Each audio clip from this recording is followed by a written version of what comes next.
Tama ba ang pagpapadala? Ito, age-old problem. Kay Tatay Digong sa ICC. Wala ba yan sa... Who goes first? Wala sa ba yan Tabiolo ito, Golden wala sa Rinola. Who goes first? Well, tamang-tama because one, the Constitution says international law is part of the law of the land. Since 1987 pa yan. So, nung dumating si Senator Miriam Defensor Santiago, Juan Ponce Enrile, and many other legal luminaries, says international law is part of the law of the land. Since 1987 pa yan. So, nung dumating si Senator Miriam Defensor Santiago, Juan Ponce Enrile, and many other legal luminaries, si Harry Roque, bago siya bumaliktad at nagpaka-DDS, they wanted and pushed for the ratification of the Rome Statute, and we ratified that. Ngayon, ang concern or problema ni Tatay Digong, he tried to evade his accountability under the Rome Statute. But he only withdrew after na-conduct yung preliminary examination. And the ICC has already decided na may jurisdiction. Let me address the other argument na most likely ito yung sasabihin ng mga DDS na dapat dito trinay si Tatay Digong at hindi sa ICC. Working daw ang courts natin, etc. One, yes, working on courts. But the criminal justice system is not to courts alone. May 5 pillars yan, nasabi ko na yan kay Attorney Clint. And the first pillar of the criminal justice system is the police or yung nag-i-enforce ng batas. And nasabi na yan sa oral arguments ni Chel Jokno with the Supreme Court Justices na talaga yung mga police reports about homicide or extrajudicial killings, ang nakalagay doon, imbes na suspected murder or homicide or extrajudicial killing, ang nakalagay doon, died of pneumonia. Yung mga autopsy report tsaka police report. Or kung police report man yan na death under investigation, copy-paste, template report. So hindi din yan pwedeng maging basis if ever walang evidence masyado to try to prosecute President Rodrigo Roa Duterte. That's one. The second is to trigger domestic jurisdiction. Walang nagkaso against Rodrigo Roa Duterte. Dapat may DDS na lawyer na nag-file ng kaso against Duterte sa RTC or sa Supreme Court to prosecute him for crimes against humanity. Yes, we have a local law. Pero hindi ginamit. Bakit hindi ginamit? Una, nakaupo si Duterte. Pagka hindi niya upo, unitin pa din sila. Okay pa sila noon. Kailan na-ship out si Duterte? Nung hindi na sila okay. So hindi na pwedeng maghabol ngayon yung mga DDS lawyers na magpa-file kami ng kaso, crimes against humanity. Wala na. Nag-take effect na yung jurisdiction ng ICC because the principle of complementarity doesn't say unwilling or unable lang. So, sinasabi, courts are working. Unable tayo. Yes, even if courts are working and we're able, may isa pang element, unwilling. If the state is unwilling to prosecute, the principle of complementarity kicks in. And so, domestic jurisdiction is not the only jurisdiction that matters. And by the way, kung i-research nyo po yan as international lawyers, jurisdiction on crimes against humanity is universal, meaning all states have an interest to prosecute crimes against humanity. And indisputably, crime against humanity ang ginawa ni President Rodrigo Roa Duterte. So, tama ang pinadala siya sa ICC. Yung nangyari na to, parang nalala ko yung historical record sa Bible, no, na hindi nila ginudge si Jesus, pinasa nila sa Roman courts, sa Roman tribunal. Nagwash ng hands. Naghugas ng kamay ng Hudyo, binigay kay Poncio Pilato, nahugas din ng kamay, pero ganon din, no? What do you think, Attorney Libayan? Are you in favor of sending Tatay Digong to ICC? Dalawang punto yan, no? Kasi nga, unang-una, yung tama ba yung pagdala sa kanya doon, the process, o yung o dapat ba siyang dalhin doon? Let's touch on complementarity. Nakalimutan kasi yung sabihin ni Attorney Jesus Falsis na itong ICC, this is a court of last resort. And if you will look back doon sa mga discussions noon, especially from the late Senator Miriam Defensor Santiago, being the first judge, Asian, di ba sila doon sa ICC noon, pinaliwanag niya yan noon dito sa Pilipinas. At sinabi niya na ang ICC, it is a court of last resort. Ibig sabihin, it must fail here first. Binanggit niya naman kung ano yung mga dahilan kung paano nag-fail, di ba, before you go there. Tapos, pag titignan mo rin yung, well, indirectly, I'm quoting our ombudsman, Boying Rimulya, sinabi niya noon na bakit natin siya dadalhin doon? Our courts here are working. Diba? Siya rin yung nagsabi nung ganun noon. Well, unity pa noon eh. Then after that, iba na. Ngayon, yung principle of complementarity na yan, you have to exhaust first something here before it will kick in. Hindi yata na-initiate dito. Hindi nga na-initiate dito. Tapos ang problema pa dyan, yung sinasabi nga nila na walang ebidensya dito. So kung wala kang ebidensya dito, paano ako magkakaroon ng ebidensya doon? Diba? Parang kapag sinasabi mo na if you will be admitting na dito, sinabi nga niya Attorney Jesus Francis, di ba? Ang lumabas pneumonia. Okay, so anong gagawin mo? Papalitan mo yun, ilalagay mo, ano? So that's fabrication of evidence. May question ako, hindi ba yung non-initiation sa Pilipinas is also evidence of failure? Kasi hindi mo initiate kasi Yun walang na naman yung ano dyan, yung magandang pag-usapan. Kasi nga, hindi naman na nakaupo si Digong. Di ba? Iba na yung administrasyon. Parang more than willing Wala to na siyang immunity prosecute. from suit. Then why will you not prosecute? Biblical nga yung nangyari, parang by repeating itself. Rejoinder, kasi Tapos, sandali, tapusin mo na meron niya. pa. I have 2 points eh.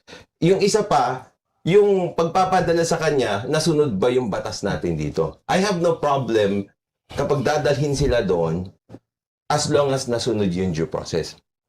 Meron dun sa Rome Statute, local courts. Dadalhin sa local courts. Alam natin lahat, tayo Hindi mga naman. lawyers. Tayo mga lawyers, we all know that foreign judgments, foreign issuance, foreign warrants of arrest, Kailangan. yung mga yan, they have to go through the courts to be verified Yes. para malaman kung ito ay totoo o hindi. Ang problema kasi dito, what's stopping the government now from going to my house, tapos sasabi niya, uy, may warrant ka ng ICC, let's go. Di ba? Tapos ang gagawin ko, sandali, hindi ko alam yan Hindi, meron ka. Tara na, sama ka na. Sasakay na kita. May good point last time si Attorney Falsi. Sinabi niya, ba't nahimik daw ang Supreme Court? Hindi Well, nag-issue ng TRO. Explain ko bago masagutin kasi sinabi ni Attorney King. Ang point ko nun is, kung totoo yung sinasabi mo na dapat dumaan sa judicial process, there was 12 hours or 10 hours for the Supreme Court to issue a TRO the day of the arrest, the day of being flown out and shipped out to the ICC. And yet, the Supreme Court did not issue a TRO. Until now. Hindi. Well, more than 1 year. Ito nga yun. It's not whether or not they issued a TRO.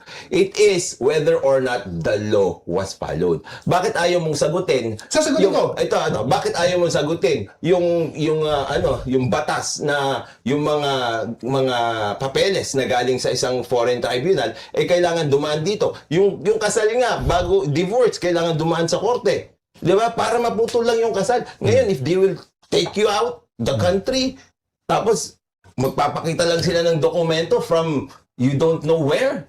Medyo Kasi- unusual circumstance. First time na nangyari sa atin yun. Paano mo May sagot ipapaliwanag nun na hindi mo Meron. dapat dalhin sa korte? Meron. Anong batas ang babaliin mo?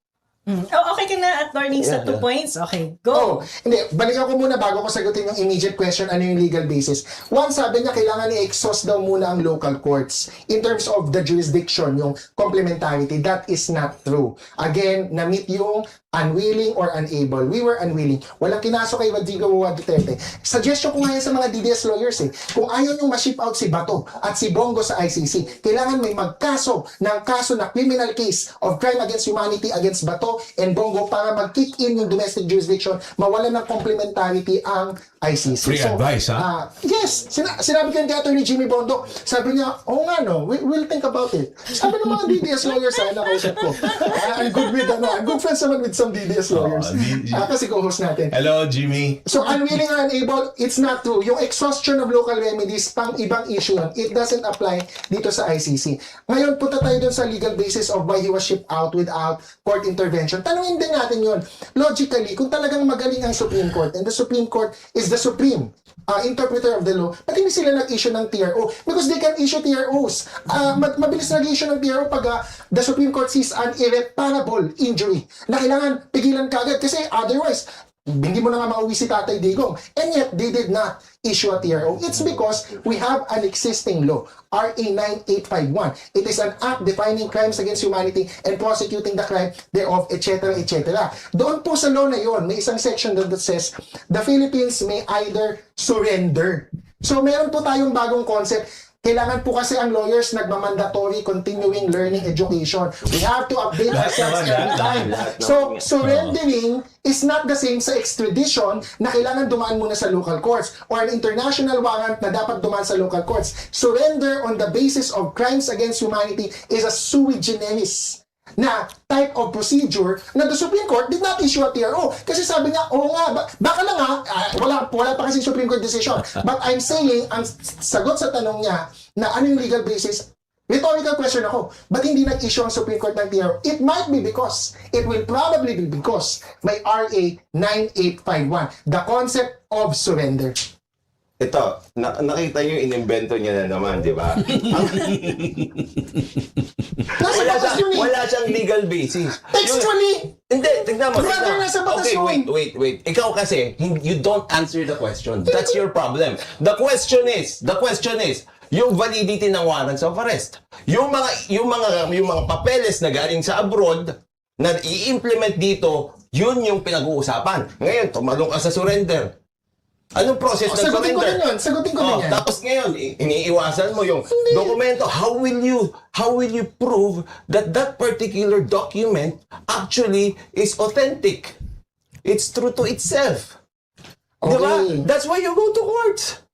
Ang sagot po kasi dyan, wala pa Anong po, legal basis mo? wala po tayong jurisprudence by the Supreme Court on RA 9851. And then, ang may kasalanan dito, dapat ang tinitira ni Attorney Libayan, dapat maglabas ng implementing rules and regulations, either ang Supreme Court in the enforcement of rights, nasa Constitution yan, to Kasalanan protect na rights, naman ng Supreme or Court. hindi, or DOJ.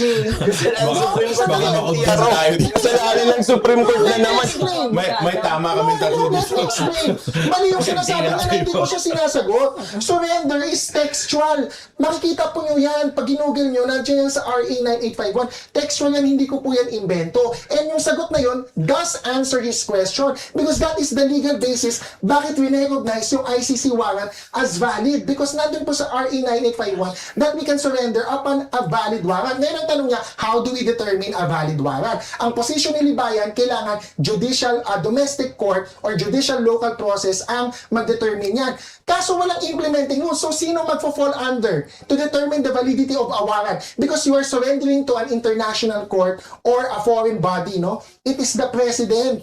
Why president? Wait lang, hindi pa ako tapos. Kasi meron kaming doctrine. Ang president is the chief architect of foreign relations. So meron siyang absolute plenipotentiary power to determine how to conduct foreign relations. It is not subject to grave abuse of discretion. Sinabi yan ng Supreme Court sa Vinuya versus Executive Secretary. Ang hirap i-pierce ng exercise of foreign powers or chief architect of foreign powers ni Presidente. Pag sinabi ni Presidente, oh, may warrant from an international court, it's not a state ha. Iba po yung state, iba yung extradition. Let's not be confused here.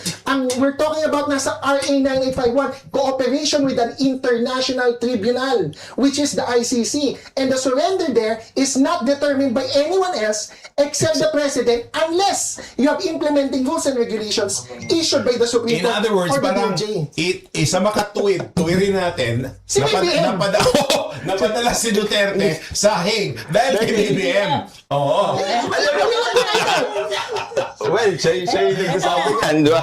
Sa akin lang, Sige, last, and then we proceed with our Arinola. Courts yung ginagawa niya eh. Kasi nga, meron tayong batas. Bakit siya mag-iimbento ng kailangan? Dapat itong Supreme Court gumawa ng TRO, itong si President, siya yung nagpadala, siya yung ganito. Meron tayong batas, nakalagay doon na walang judicial notice. Ang foreign judgments, ang foreign warrants of arrest, foreign documents, walang judicial Has to be proven. That's it. Because yun, hindi mo na kailangan mag-invento. Because we're lawyers, alam pa this. Lex specialis beats lex generalis. A special law beats a general law. Yung mga sinasabi niya, una walang ganon. Ang special law na applicable is yung RA 9851. So may batas, agree ako sa kanya, but the batas empowers the executive to ship Duterte out. Thank you for the lively discussion. We're proceeding with the next question.